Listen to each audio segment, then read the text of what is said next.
Hey guys, and welcome back to another episode of the Diagnostic Train. And as usual, this is Mitch at Diagnostic North. So we got our fancy new service truck out here on the road, and we're dealing with a possible plugged up DOC filter on a 2018 Mack with an mp8 diesel engine. So we're gonna put our coffee down here, and I just want to show you guys what we found.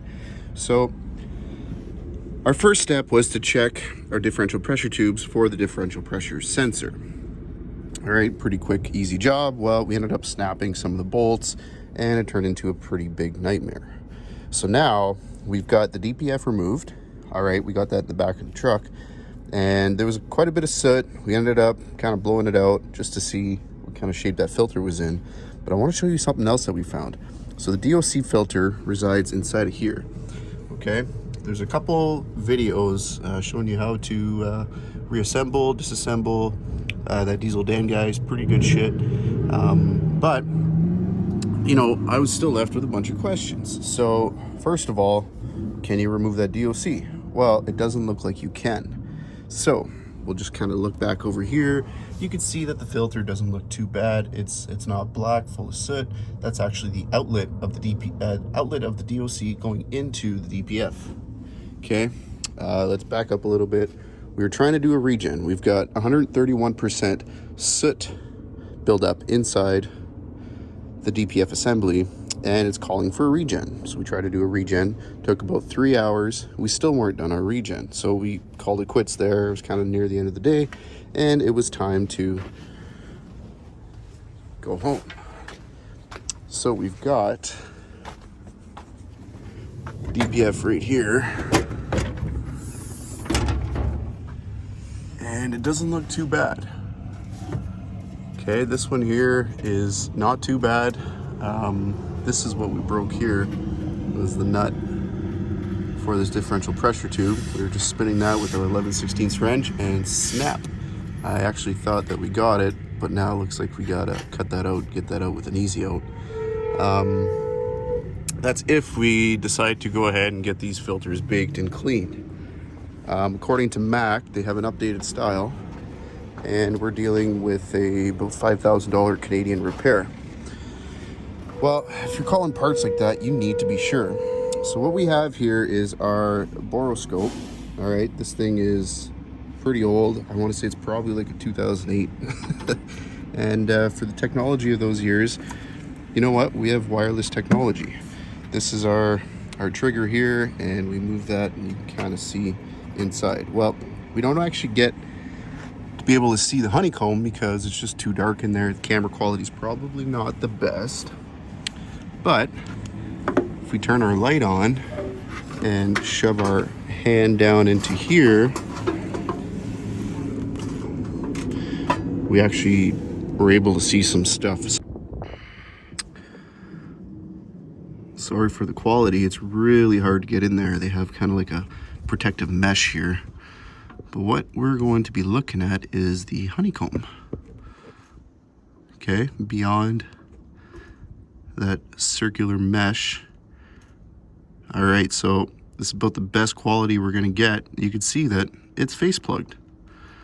If we move our camera around a little bit, I did find a section that doesn't look as bad as the rest. Looks like the lower you go onto this DOC assembly, the more plugged it gets. And this is really hard to do, guys. Like, I could barely get in here. Oh boy.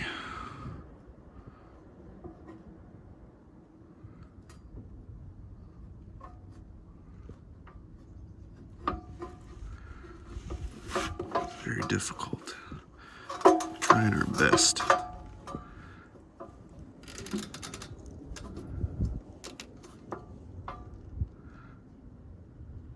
There we go. You can kind of see what's going on here.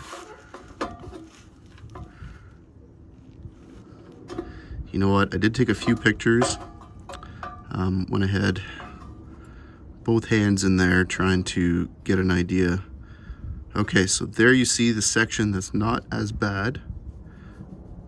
Okay. And then we go further down.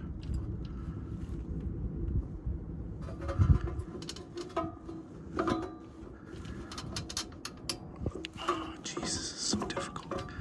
Even turning the brightness up on the camera itself is not really helping. It's more of a glare than anything, so we have to use a second light in here. Yeah, I'll just show you the pictures that we pulled.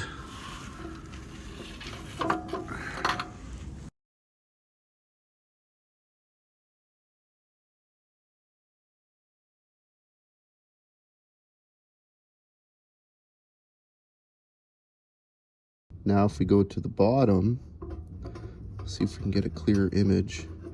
And I think I'm due for a new inspection camera because this one just ain't cutting it.